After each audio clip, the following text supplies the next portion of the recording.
Welcome back to Inspired Practice Vlogs, the place where I am sharing my journey of starting a solo private practice. Or if you're here for the first time, welcome. Thanks for checking out the channel. Please hit the subscribe button so you can see all of the new videos that are coming your way. And the title of this video is unfortunately not clickbait. Today I am going to be talking about how I regret doing my own credentialing applications for insurance. So if you're interested in hearing all about that and learning from my mistakes, definitely stay tuned.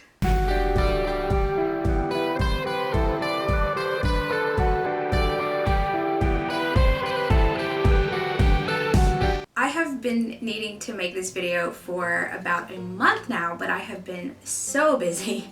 This is the first chance that I have had to do it. If you missed my first video about insurance credentialing, I will link to that in the description box down below. I took you through the actual credentialing application that I did for Blue Cross Blue Shield here in my state, Mississippi. And there were a few things that I had trouble with, but I Googled and I was able to get answers to a lot of questions. I went into it with the attitude that I was not going to obsess about it. I knew that if I didn't set the intention that I was not going to be checking this application every day, that I was going to drive myself crazy. So I said, okay, I'm going to check in 30 days after I do this. Now, right around the same time, I also added my new location to my United Healthcare credentialing because I am already a United Healthcare provider at my the group practice that I'm leaving, and I also decided to do an Aetna credentialing application. Now, Aetna was absolutely the easiest of them all.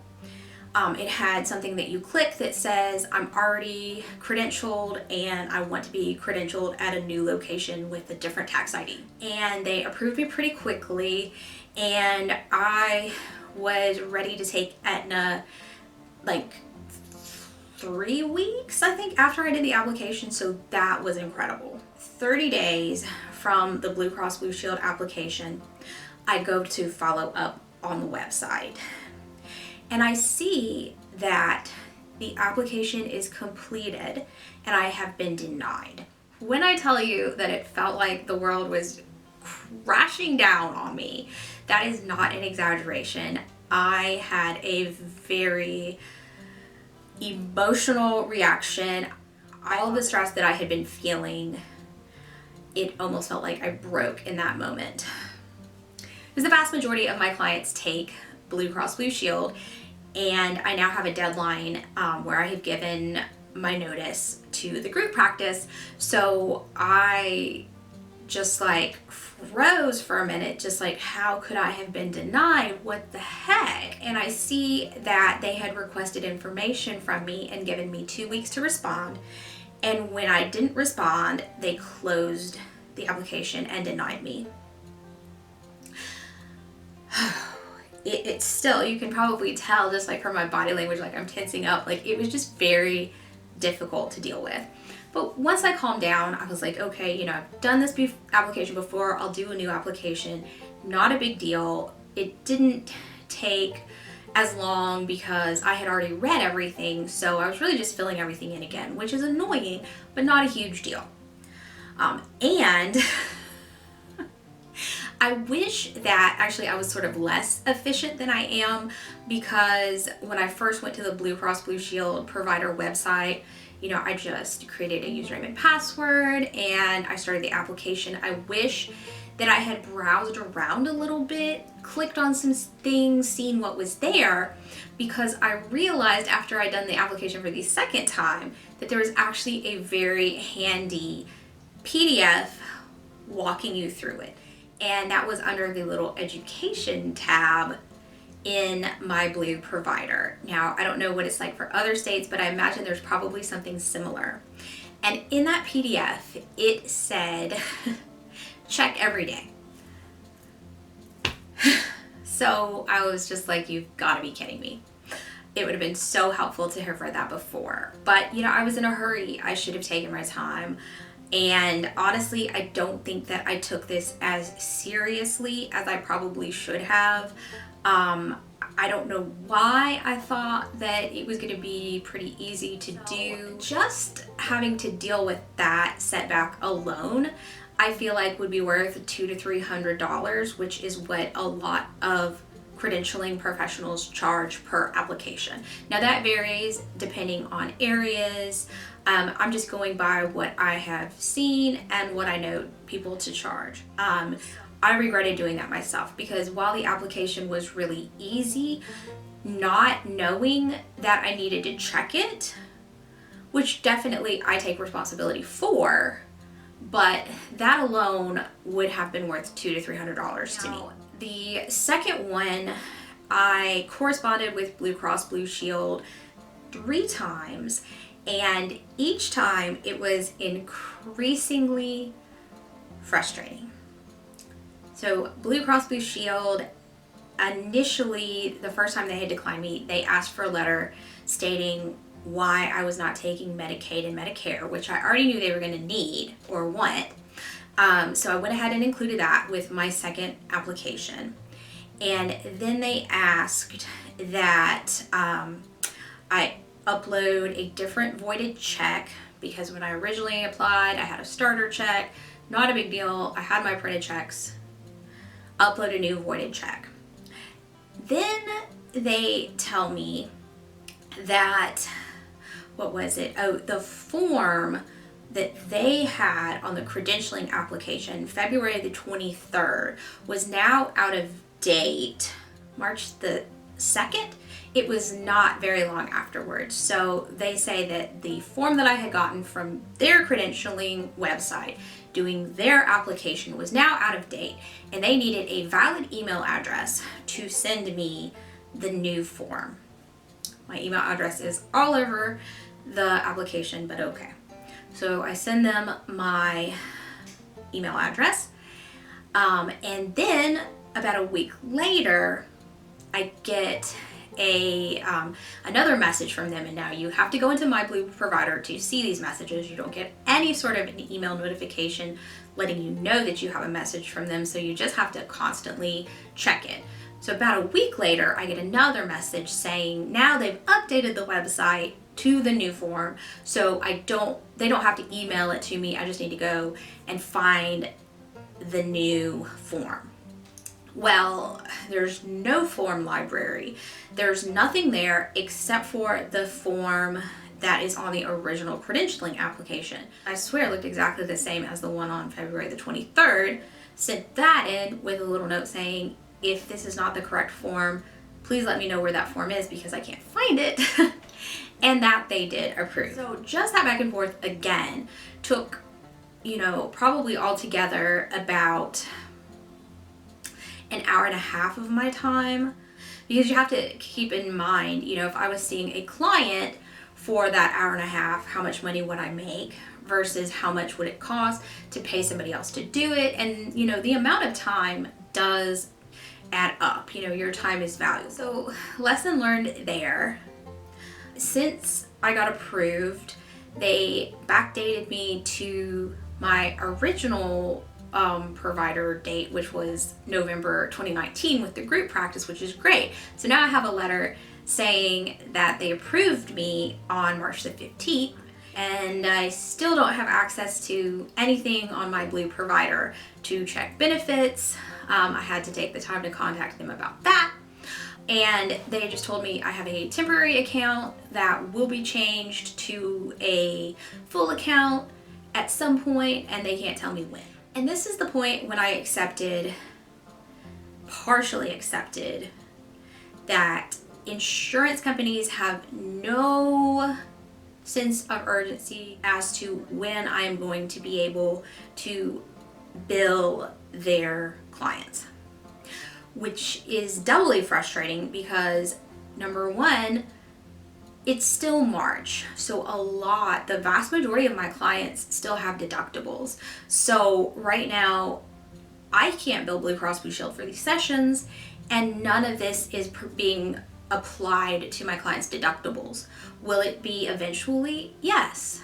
Do I have a ton of Blue Cross Blue Shield clients right now? Because I'm still 80% of my clients are still being billed under the group practice. No, it's not a huge deal, but it's frustrating for me and it's frustrating for my clients. Now, one of the things that I've really struggled with is the attitudes of people in Facebook groups. Now, yes, it's Facebook, but Facebook has a wealth of wonderful groups for clinicians. And when I started this process, the insurance billing for clinicians group that I'm in, everybody said, do it yourself, don't pay somebody. Anytime somebody asks, hey, is $500 an application like industry standard or whatever price, people are always like, don't pay somebody to do it. Do it yourself. You can do it. It's so easy. You know, you just follow directions. Don't pay somebody to do it. Don't pay somebody to do it. Don't pay somebody to do it.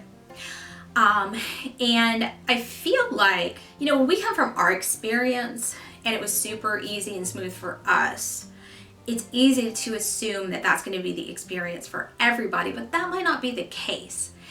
Also, there's just not a lot of guidance out there, which brings me to the second thing that was very frustrating, and that is you don't know what you don't know. Part of the reason that I decided to start this channel is that I could not find information about starting a private practice. Now, yes, there are tons of podcasts out there, but I'm talking about the nuts and bolts, like that guide that Blue Cross Blue Shield had that said, hey, check this every day. That kind of information is just not out there that I'm seeing. And I told my own therapist when we talked about it, you know, she's a counselor and I'm a social worker, that I think maybe counselors, you know, LPCs, maybe they have a network of counselors who are in private practice who people just give this information to each other. So your network gives you this, but as a social worker, I'm kind of an outsider in that. And also, I only know one social worker, LCSW, who is in mental health private practice. You know, LCSWs can do so many different things, and a lot do consultation, a lot work for the VA hospital, whereas most counselors are in private practice or agencies. So I don't know if maybe it's because I just don't know a lot of people who have started private practices, but I feel like this like nitty gritty nuts and bolts details, I just couldn't find it anywhere. I'm still getting worked up. You know, I'm a very emotional, passionate person. I feel things very intensely, which is why I work with the type of clients that I do. So this has been an exercise in emotional regulation for me, certainly. Putting those DBT skills to work.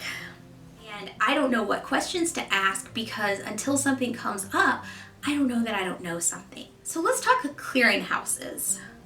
I might do a whole separate video on this because this would have helped me so tremendously. When I filled out my Blue Cross Blue Shield application, it asked, are you going to use a clearinghouse for billing? Like everything else I didn't understand or know what to answer on that application, I Googled it. Well, I could not find a good answer. So I went to the insurance and credentialing billing Facebook group and I said, hey, what's a clearinghouse? I'm gonna use like my EHR, my electronic health record system, Simple Practice or Therapy Notes, whatever, to do my billing. Is that the clearinghouse? So I didn't get many responses there. I don't know if a lot of people maybe do their own credentialing but then outsource billing. But yeah, I got 2 answers and one of them was somebody saying that they weren't sure what it was either. So I ended up saying I'm going to use Therapy Notes on my first application. On the second application that I had to redo, the person I was corresponding with that works for Blue Cross Blue Shield said, write on this that you're going to use our software if you're not going to be using a clearinghouse. Okay, so I wrote on there, I'm going to be using the Blue Cross Blue Shield software. Sign that, send it all in, I get approved. What is it? Today is the 29th. 10 days after I have told Blue Cross Blue Shield I'm not using a clearinghouse, I switch from a free trial of Simple Practice to Therapy Notes, which I'm going to be doing a video comparing and contrasting those, so stay tuned for that if you're interested. And I find as I'm setting things up in Therapy Notes that Therapy Notes uses a clearinghouse for billing. So go to Simple Practice. Simple Practice also uses a clearinghouse for billing. So it turns out using my EHR to bill means that I will be using a clearinghouse because that's who they use. So I have to send in new forms to the 3 insurances that I'm going to be using and tell them to swap me over to Therapy Notes' clearinghouse. Now, guess how long that can take? Did you guess? 2 to 8 weeks. 2 to 8 weeks. And this is when I fully accepted. Because remember, I started to say I accepted it before, and then I said, no, I just partially accepted it. Yeah, this is when I fully accepted that there is no sense of urgency for anyone for me to be able to bill insurance except for me and my clients, I guess, that have deductibles. But I'm like, wow, it must be nice to live in a world where you can just see clients weekly for 8 weeks and not bill that. I mean, when you do the math in your head, for some people that could be their deductible. Some people have a $500 deductible. So 8 weeks, they'll be more than met their deductible. But yeah, I just want to scream. I want to go for a hike in the woods by myself and just scream. So, if you're a very calm, cool, collected person who does not have to worry about, being able to bill, having any income for 2 months, who is just cool with your clients being inconvenienced, definitely credential yourself.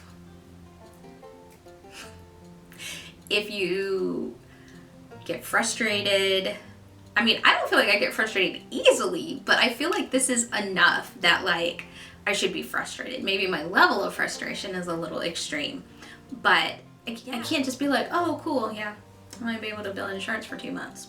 Which brings me to my third realization, and this is not credentialing specific, but really, starting the private practice specific. Continuing to see the same number of clients that I already saw and feeling like I could just add in starting a business was ridiculously dumb. What was I thinking? The same amount of work in the group practice, seeing clients, and then I'm just starting a whole entire business. It's not like I was under the impression that starting a business was easy. I guess that I just thought that it was going to take time, which I do have since I take Fridays off from seeing clients. I guess I thought, I'll just handle everything on Fridays. And I wasn't taking into account the stress and the emotional labor that goes into checking and rechecking and wondering what's taking so long. And in the case of one insurer, I'm gonna have to call and be like, hey, the status, because you can't check the status online.